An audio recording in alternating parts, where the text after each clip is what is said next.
Duh kadangipun Kakang Yayi Lesmana pun Kakang Tulungana Lesmana. Pun Kakang njaluk senjata pitulung. Lesmana pun Kakang Kasang saya nggon kumburu kidang.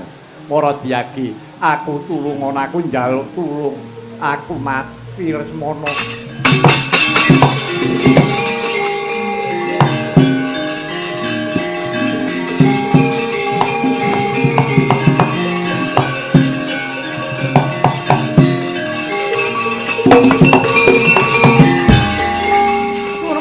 Terang para kingket Mermangus wakang layon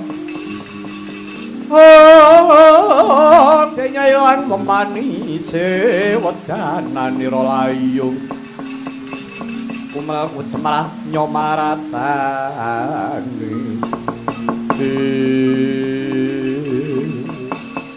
Kadangku Yayi Lesmana kowe aja nikahake kelawan Kengraka ya Yayi. Mara tinggal piyantunen. Kengraka Pangeran Rama sambat-sambat njaluk pitulung kelawan kowe. Lesmana tulungana ingkang Raka gageh budal. Nyuwun pangapunten. Kakang mbok menika sanes menanipun Kang Mas Rama Wijaya. Menika pangindra jalaning mengsah. Telik sandi upayaning mengsah menika sanes Kakang Rama Wijaya. Ngono Lesmana kula ajrih dawuhipun Kakang Mas Rama Wijaya kula kapurih nenggo kelawan paduka. Ora usah mbok tunggu aku dhewe wae wani. Gageng katulungana Lesmana. Kakang kula mboten badhe kisah saking mriki. Ajrih pangandikanipun Kang Mas Rama Wijaya. Lesmana yen to pancen ngono kowe wis tega tenan kelawan Kang Masmu. Kowe malah muji syukur yen to Kang Masmu Rama Wijaya nganti temekaning pati. Kowe malah seneng atimu yen to Kang Raka Pangeran Rama nganti nemahi tiwas wis ngerti jroning atimu. Yen to Pangeran Rama wis temekaning pati ngalap randane Rama Wijaya. Nadyan to mati ya Pangeran Rama aku ora bakal ngungsi karo kowe Lesmana.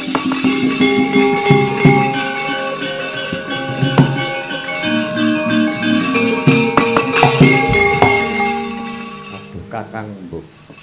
Jimat sesembahan kula Kakang Mbok mboten nyono menawi paduka ndawahaken prastya ingkang kados mekaten. Nggih. Kula saged nampi namung kemawon semanten ugi kula estrinen manah kula mboten pisan-pisan menawi kula anggadhahi pakat ingkang kados paduka dawuhaken. Nadyan to jagat menika sampun sepen mboten wonten wanita upaminipun ingkang wonten menika namung kantun paduka. Kula mboten badhe ngepok mboten singgol kanjan wanita. Kula aturi nekseni Kakang kok dinten menika kula badhe prastya kula badhe nglampahi wadat tanpa krama.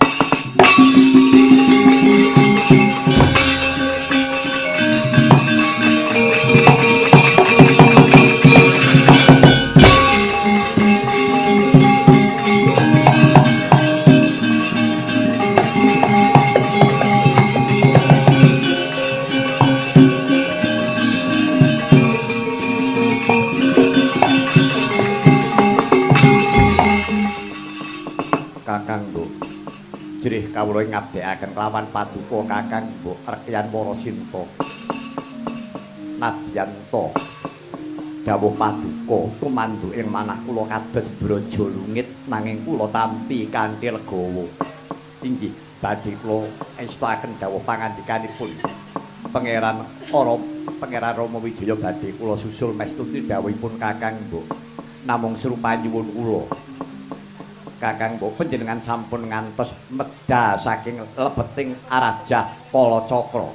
Palenggahan paduka menika badhe kula caosi rajah minangka petager.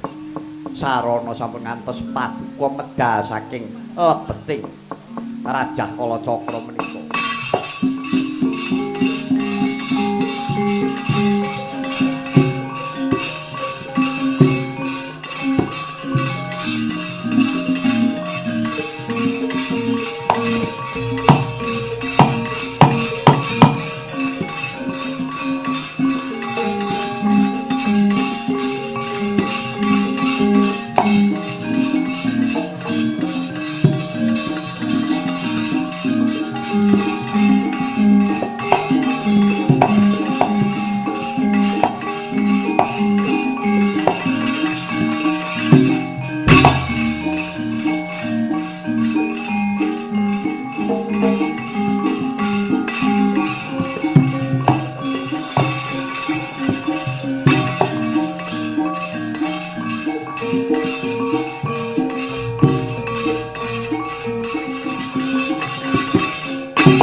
Wah, nyata julik potet mari wah pinter kowe mari ya. Ijen tan Parawang kowe Cinta. Cinta, manuta karo aku. Cinta kaya kondur marang Praja Kalengka, Cinta.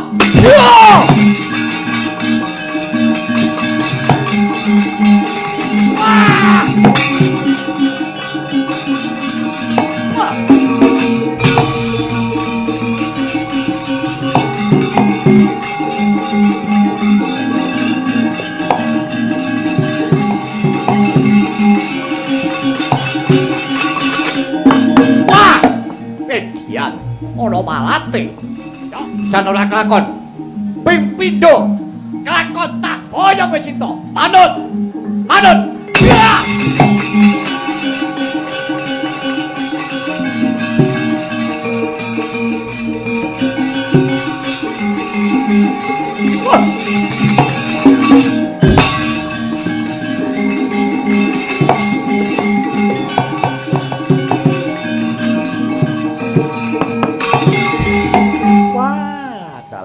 Permono penyawanku.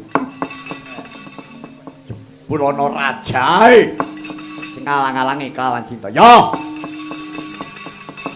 Aku ora bakal mundur. Raja kaya mengkene iki apa? Sepele tumraping aku. Bumi gonjang kanjeng. Langit kelap-kelap katon rekincang ngawet risang mawe kandrung tabarang katulumukir moyak naye katon yat balewur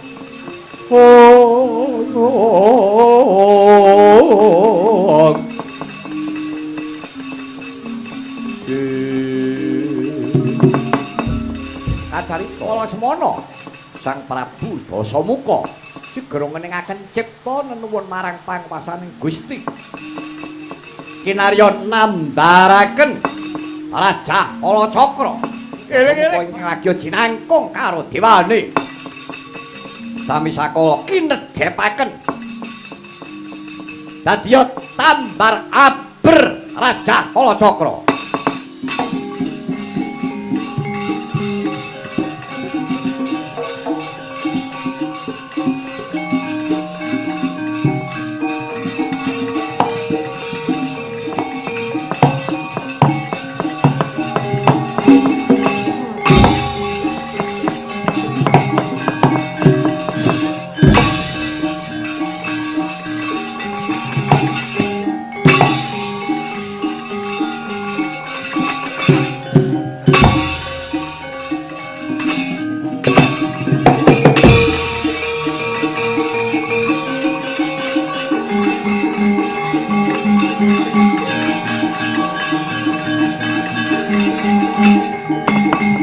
Tambar aber Raja Kalacakra.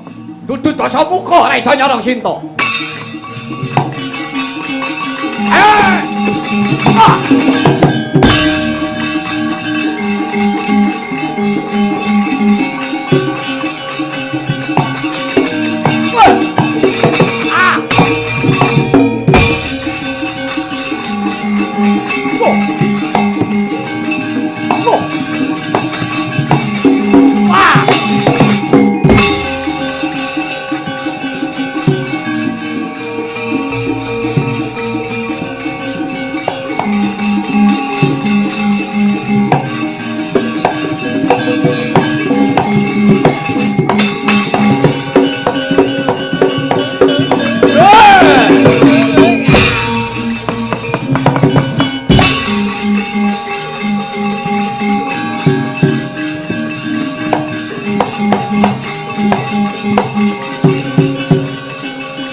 Parat. Ratu Jail metake dakwen-upen.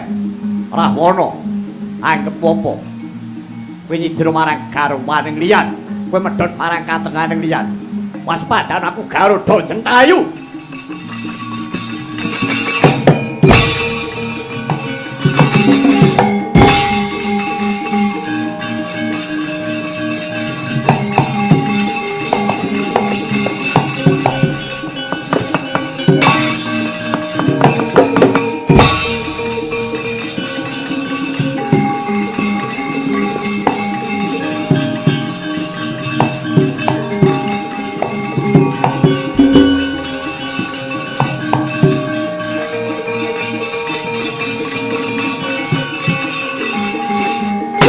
Ayo.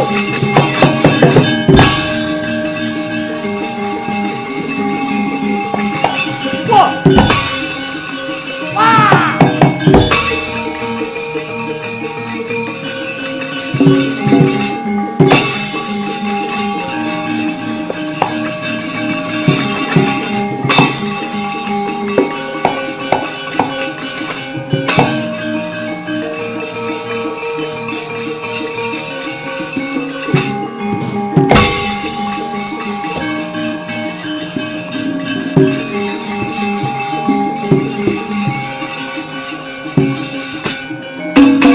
Iblis lanat.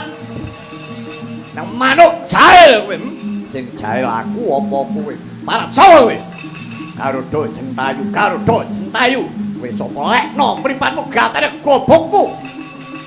Ratu Ngalengka Prabu Rahwana Raja. Ning apa? Kebeka kawanku. Kuwi garwane Sri Rama Wijaya. Ora idep kalang-alangi kalpeda sapa ilang nyawamu kowe.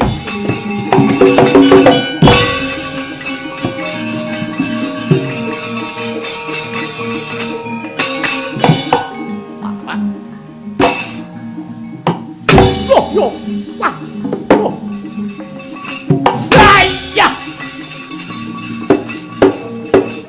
oh,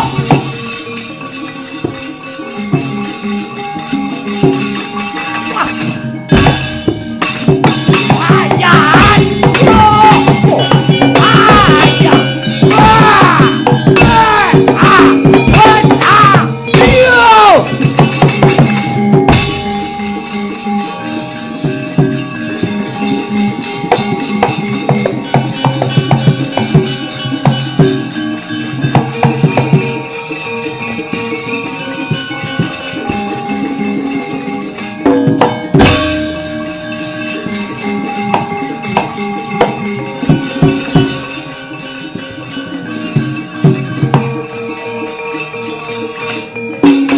dadi pepalan kowe, kewane ngedel njaluk obatamu. Ayo. Katokno budimu. Sabet pedang utawa pedhot gulumu wae.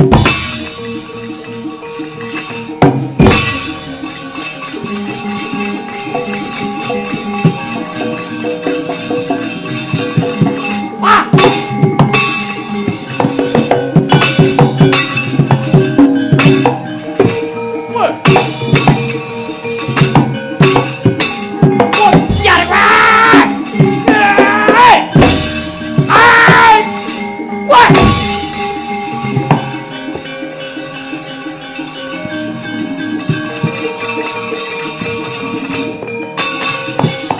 Arep boko kangen. Manuk jail. Ayo. Arep budi yo. Ndi sinta mau?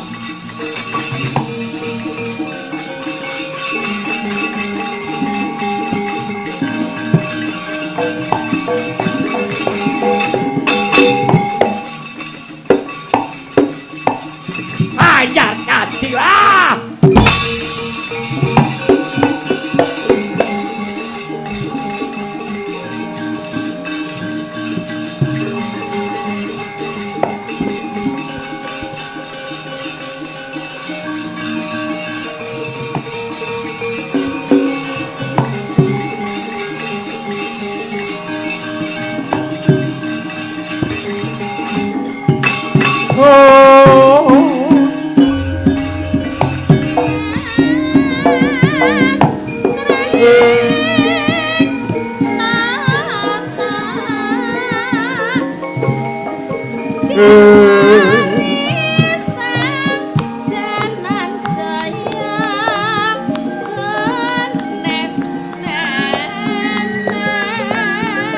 Oh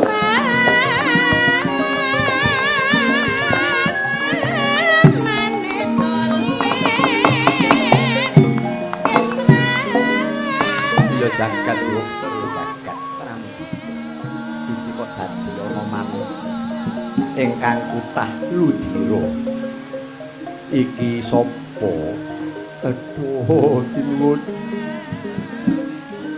iki nyuwun pangapunten ingkang sedya mastani kula pun Garuda Jentayu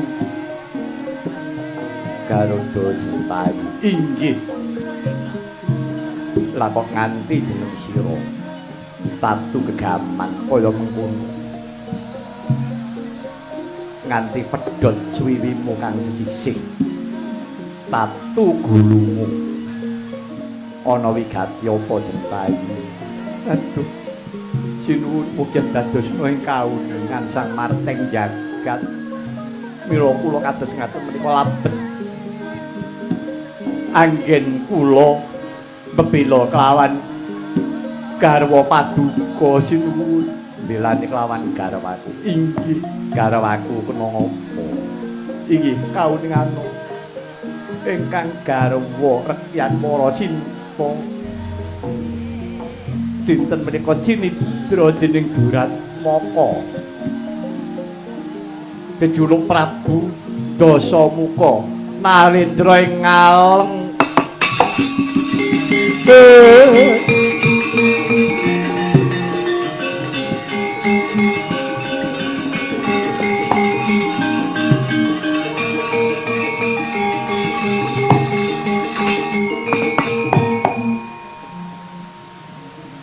jagat Dewa Pertur jagat Pangesnukara terus mono wonten dawuh Kakang Mas ora nyana kalamun Mbak Yung njayektian para sinta Cinidra Prabu Dasamuka Ratu ngaleng banjur Jentayu temekaning pati jadi ayo disuwunake marang Gusti gandeng Jentayu ki gedhe labung labete kelawan pun Kakang ayo dirukti disampurnake kuandane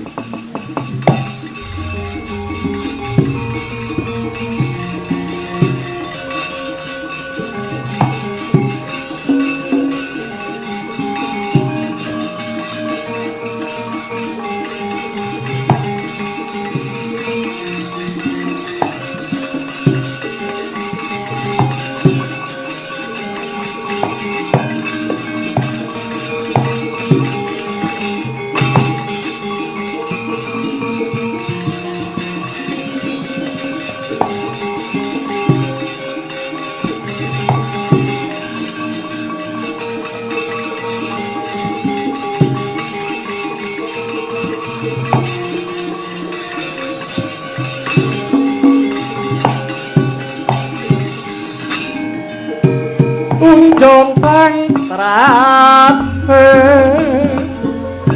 oh